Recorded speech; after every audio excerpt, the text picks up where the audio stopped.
नमस्कार मित्रों, स्वागत है आपका आध्यात्मिक जर्नी पर। तो चलिए आज की जर्नी स्टार्ट करते हैं। मित्रों, जैसा कि आप सब जानते हैं कि हम श्रीमद् भगवत गीता का अध्ययन कर रहे हैं और पिछले अध्याय में हमने जाना कि अर्जुन किस प्रकार युद्ध के मैदान में अपने सामने अपने घर वालों को देखकर दुखी हो चुका था और उसने भगवान कृष्ण से युद्ध करने से मना कर दिया और अर्जुन भगवान श्री कृष्ण की शरण में जाता है और उनसे मदद की गुहार करता है कि उसे क्या करना चाहिए।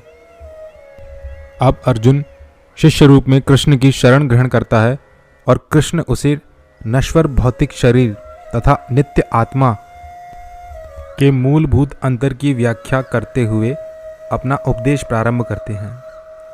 भगवान उसे देहांतरण की प्रक्रिया, परमेश्वर की निष्काम सेवा तथा स्वरूप सिद्ध व्यक्ति के गुणों से अवगत कराते हैं। तो चलिए दोस्तों शुरू करते हैं गीता अध्याय 2। संजय ने कहा, करुणा से व्याप्त शोक युक्त अश्रुपूरित नेत्रों वाले अर्जुन को देखकर मधुसूदन कृष्ण ने ये शब्द कहे। श्री भगवान ने कहा, हे अर्जुन, तुम्हारे मन में ये कलमश आया कैसे? यह उस मनुष्य के लिए तनिक भी अनुकूल नहीं है जो जीवन के मूल्य को जानता हो। इससे उच्च लोक की नहीं अपितु अपयश की प्राप्ति होती है। हे प्रथापुत्र, इस हीन नपुंसकता को प्राप्त मत हो, यह तुम्हें शोभा नहीं देती। हे शत्रुओं के दमन करता, हृदय की क्षुद्र दुर्बलता को त्याग कर युद्ध के लिए खड़े हो। अर्जुन ने कहा, हे शत्रुहंता, हे मधुसूदन, मैं युद्धभूमि में किस तरह भीष्म तथा द्रोण जैसे पूजनीय व्यक्तियों पर उलटकर बाण चलाऊंगा। ऐसे महापुरुषों को जो मेरे गुरु हैं, उन्हें मारकर जीने की अपेक्षा इस संसार में भीख मांगकर खाना अच्छा है। भले ही वे सांसारिक लाभ के इच्छुक हों, किंतु हैं तो गुरुजन ही। यदि उनका वध होता है तो हमारे द्वारा भोग्य प्रत्येक वस्तु उनके रक्त से सनी होगी। हम यह भी नहीं जानते कि हमारे लिए क्या श्रेष्ठ है, उनको जीतना या उनके द्वारा जीते जाना। यदि हम धृतराष्ट्र के पुत्रों का वध कर देते हैं तो हमें जीवित रहने की आवश्यकता नहीं है। फिर भी वे युद्ध भूमि में हमारे समक्ष खड़े हैं। अब मैं अपनी कृपण दुर्बलता के कारण अपना कर्तव्य भूल गया हूँ और सारा धैर्य खो चुका हूँ। ऐसी अवस्था में मैं आपसे पूछ रहा हूँ कि मेरे लिए श्रेष्ठकर हो उसे निश्चित रूप से बताएं। अब मैं आपका शिष्य हूँ और आपका शरणागत हूँ, कृपया मुझे उपदेश दें। मुझे ऐसा कोई साधन नहीं दिखता जो मेरी इंद्रियों को सुखाने वाले इस शोक को दूर कर सके। स्वर्ग पर देवताओं के आधिपत्य की तरह इस धन्य धान्य संपन्न सारी पृथ्वी पर निष्कंटक राज्य प्राप्त करके भी मैं इस शोक को दूर नहीं कर सकूंगा। संजय ने कहा। इस प्रकार कहने के बाद शत्रुओं का दमन करने वाला अर्जुन कृष्ण से बोला, हे गोविंद, मैं युद्ध नहीं करूंगा, और चुप हो गया। हे भरतवंशी, उस समय दोनों सेनाओं के मध्य शोकमग्न अर्जुन से कृष्ण ने मानो हंसते हुए ये शब्द कहे। श्री भगवान ने कहा, तुम पांडित्यपूर्ण वचन कहते हुए उनके लिए शोक कर रहे हो जो शोक करने योग्य ही नहीं है। जो विद्वान होते हैं वे न तो जीवित के लिए और न ही मृत के लिए शोक करते हैं। ऐसा कभी नहीं हुआ कि मैं न रहा हूँ या तुम न रहे हो, अथवा ये समस्त राजा न रहे हों, और न ऐसा है कि भविष्य में हम लोग नहीं रहेंगे। जिस प्रकार शरीरधारी आत्मा इस शरीर में बाल्यावस्था से तरुणावस्था में और फिर वृद्धावस्था में निरंतर अग्रसर होता रहता है, उसी प्रकार मृत्यु होने पर आत्मा दूसरे शरीर में चला जाता है। धीर व्यक्ति ऐसे परिवर्तन से मोह को प्राप्त नहीं होते। हे कुंती पुत्र, सुख तथा दुख का क्षणिक उदय तथा कालक्रम में उनका अंतर्धान होना सर्दी तथा गर्मी के ऋतुओं के आने जाने के समान है। हे भरतवंशी, वे इंद्रिय बोध से उत्पन्न होते हैं और मनुष्य को चाहिए कि अविचल भाव से उनको सहन करना सीखे।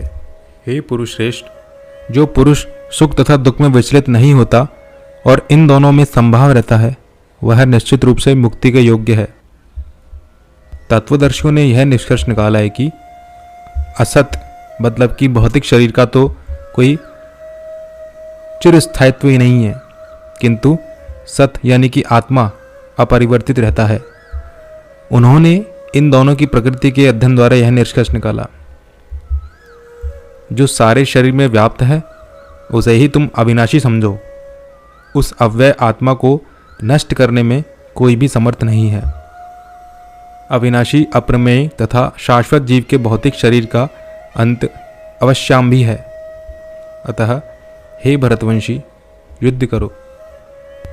जो इस जीवात्मा को मारने वाला समझता है तथा जो इसे मरा हुआ समझता है, वे दोनों ही अज्ञानी हैं, क्योंकि आत्मा न तो मारता है और न मारा जाता है।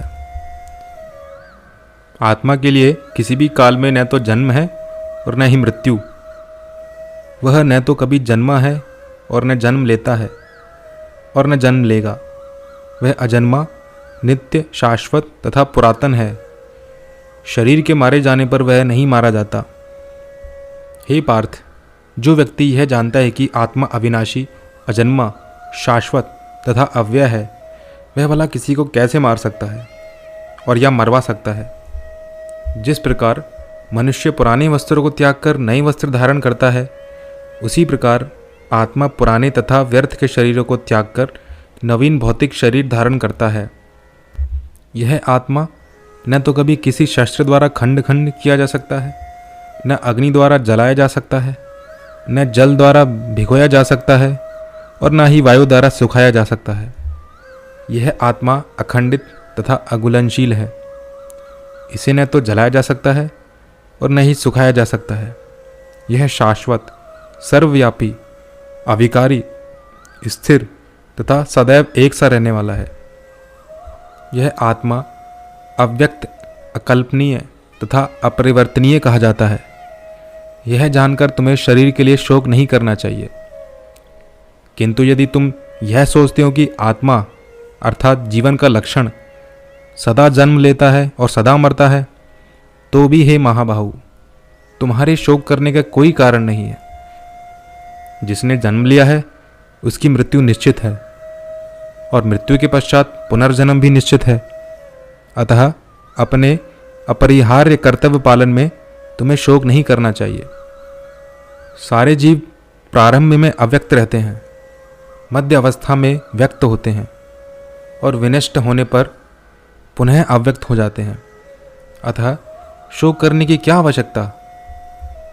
कोई आत्मा को आश्चर्य से देखता है, कोई इसे आश्चर्य की तरह बताता है तथा कोई इसे आश्चर्य की तरह सुनता है, किंतु कोई कोई इसके विषय में सुनकर भी कुछ नहीं समझ पाते। हे भरतवंशी, शरीर में रहने वाले का कभी वध नहीं किया जा सकता। अतः तुम्हें किसी भी जीव के लिए शोक करने की आवश्यकता ही नहीं है। क्षत्रिय होने के नाते अपने विशिष्ट धर्म का विचार करते हुए तुम्हें जानना चाहिए कि धर्म के लिए युद्ध करने से बढ़कर तुम्हारे लिए अन्य कोई कार्य नहीं है। अतः तुम्हें संकोच करने की कोई आवश्यकता नहीं है। हे पार्थ, वे क्षत्रिय सुखी हैं जिन्हें ऐसे युद्ध के अवसर अपने आप प्राप्त होते हैं, जिससे उनके लिए स्वर्ग लोक के द्वार खुल जाते हैं। किंतु यदि तुम युद्ध करने के स्वधर्म को संपन्न नहीं करते हो, तो तुम्हें निश्चित रूप से अपने कर्तव्य की उपेक्षा करने का पाप लगेगा और तुम योद्धा के रूप में भी अपना यश खो दोगे। लोग सदैव तुम्हारे अपयश का वर्णन करेंगे और सम्मानित व्यक्ति के लिए अपयश तो मृत्यु से भी बढ़कर है। जिन जिन महान योद्धाओं ने तुम्हारे नाम तथा यश को सम्मान दिया है, वे सोचेंगे कि तुमने डर के मारे युद्धभूमि छोड़ी है और इस तरह वे तुम्हें तुच्छ मानेंगे। तुम्हारे शत्रु अनेक प्रकार के कटु शब्दों से तुम्हारा वर्णन करेंगे और तुम्हारी सामर्थ्य का उपहास करेंगे। तुम्हारे लिए इससे दुखदायी और क्या हो सकता है। हे कुंती पुत्र, तुम यदि युद्ध में मारे जाओगे तो स्वर्ग को प्राप्त करोगे, या यदि तुम जीत जाओगे तो पृथ्वी के साम्राज्य का भोग करोगे। अतः दृढ़ संकल्प करके खड़े हो और युद्ध करो। तुम सुख या दुख, हानि या लाभ, विजय या पराजय का विचार किए बिना युद्ध के लिए युद्ध करो। ऐसा करने पर तुम्हें कोई पाप नहीं लगेगा। यहाँ मैंने वैश्लेषिक अध्ययन यानी कि सांख्य द्वारा इस ज्ञान का वर्णन किया है। अब निष्काम भाव से कर्म करना बताने जा रहा हूँ, उसे सुनो। हे प्रतापपुत्र, यदि ऐसे ज्ञान से कर्म करोगे तो तुम कर्मों के बंधन से अपने को मुक्त कर सकते हो इस प्रयास में न तो हानि होती है और न ही ह्रास होता है, अपितु इस पद पर की गई अल्प प्रगति भी महान भय से रक्षा कर सकती है। जो इस मार्ग पर चलते हैं वे प्रयोजन में दृढ़ रहते हैं और उनका लक्ष्य भी एक होता है। हे कुरुनंदन, जो दृढ़ प्रतिज्ञ नहीं है उनकी बुद्धि अनेक शाखाओं में विभक्त रहती है। अल्पज्ञानी मनुष्य वेदों के उन अलंकारिक शब्दों के प्रति अत्यधिक आसक्त रहते हैं जो स्वर्ग की प्राप्ति, अच्छे जन्म, शक्ति इत्यादि के लिए विविध सकाम कर्म करने की संस्तुति करते हैं। इंद्रिय तृप्ति तथा ऐश्वर्यमय जीवन की अभिलाषा के कारण वे कहते हैं कि इससे बढ़कर और कुछ नहीं है। जो लोग इंद्रिय भोग तथा भौतिक ऐश्वर्य के प्रति अत्यधिक आसक्त होने से ऐसी वस्तुओं से मोहग्रस्त हो जाते हैं, उनके मनों में भगवान के प्रति भक्ति का दृढ़ निश्चय नहीं होता। वेदों में मुख्यतः प्रकृति के तीनों गुणों का वर्णन हुआ है। हे अर्जुन, इन तीनों गुणों से ऊपर उठो, समस्त द्वैतों और लाभ तथा सुरक्षा की सारी चिंताओं से मुक्त होकर आत्मपरायण बनो। एक छोटे से कूप का सारा कार्य एक विशाल जलाशय से तुरंत पूरा हो जाता है। इसी प्रकार वेदों के आंतरिक तात्पर्य जानने वाले को उनके सारे प्रयोजन सिद्ध हो जाते हैं। तुम्हें अपना कर्म करने का अधिकार है, किंतु कर्म के फलों के तुम अधिकारी नहीं हो। तुम न तो कभी अपने आप को अपने कर्मों के फलों का कारण मानो, न ही कर्म न करने में कभी तुम्हारी आसक्ति हो। हे अर्जुन, जय अथवा पराजय की समस्त आसक्ति त्याग कर समभाव से अपना कर्म करो।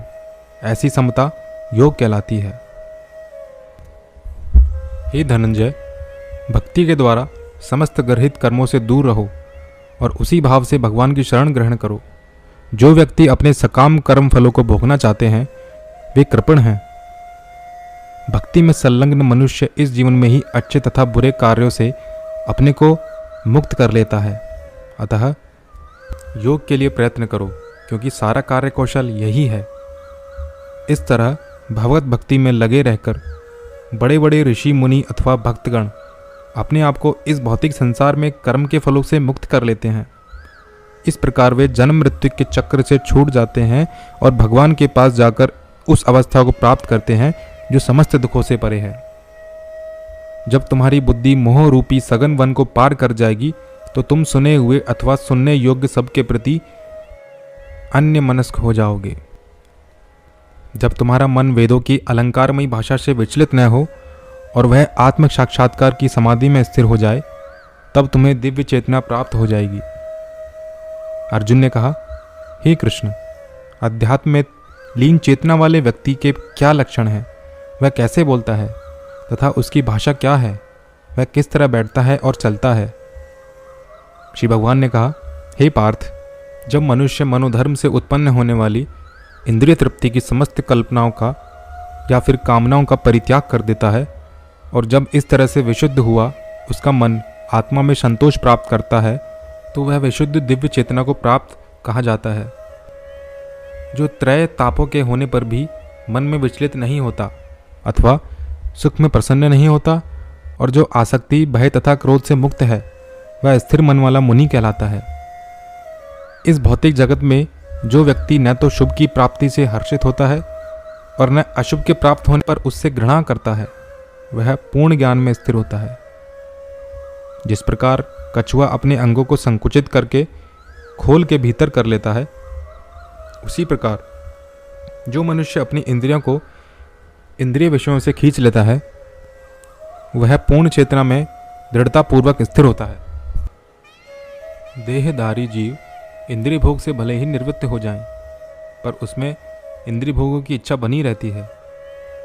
लेकिन उत्तम रस के अनुभव होने से ऐसे कार्य को बंद करने पर वह भक्ति में स्थिर हो जाता है। हे अर्जुन, इंद्रियां इतनी प्रबल तथा वेगवान हैं कि वे उस विवेकी पुरुष के मन को भी बलपूर्वक हर लेती हैं जो उन्हें वश में करने का प्रयत्न करता है।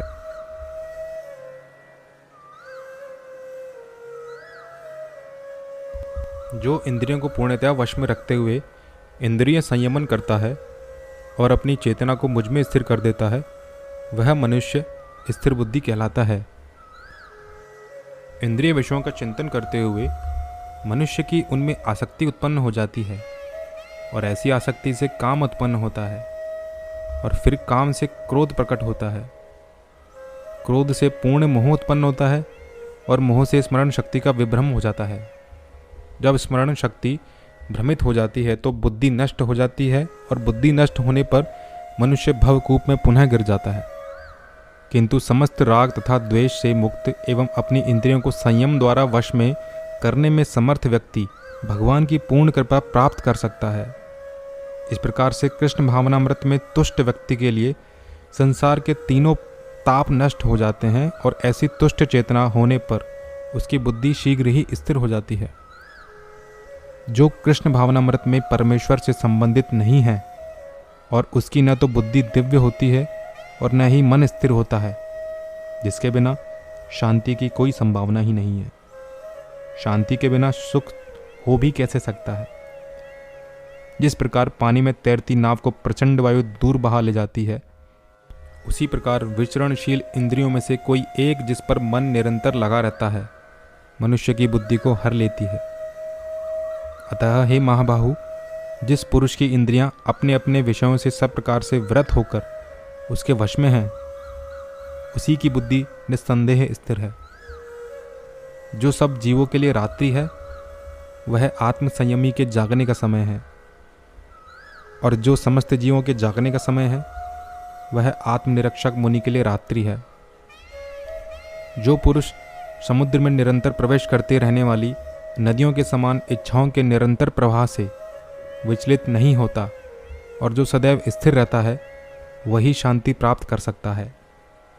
वह नहीं जो ऐसी इच्छाओं को तुष्ट करने की चेष्टा करता है। जिस व्यक्ति ने इंद्रिय तृप्ति के समस्त इच्छाओं का परित्याग कर दिया है, जो इच्छाओं से रहित होता है, जिसने सारी ममता त्याग दी है तथा अहंकार से रहित है, वही वास्तविक शांति को प्राप्त कर सकता है। यह आध्यात्मिक तथा ईश्वरीय जीवन का पथ है, जिसे प्राप्त करके मनुष्य मोहित नहीं होता। यदि कोई जीवन के अंतिम समय में भी इस तरह स्थित हो तो वह भगवत धाम में प्रवेश कर सकता है। तो मित्रों, इसी के साथ श्रीमद् भगवत गीता के 2 अध्याय गीता का सार का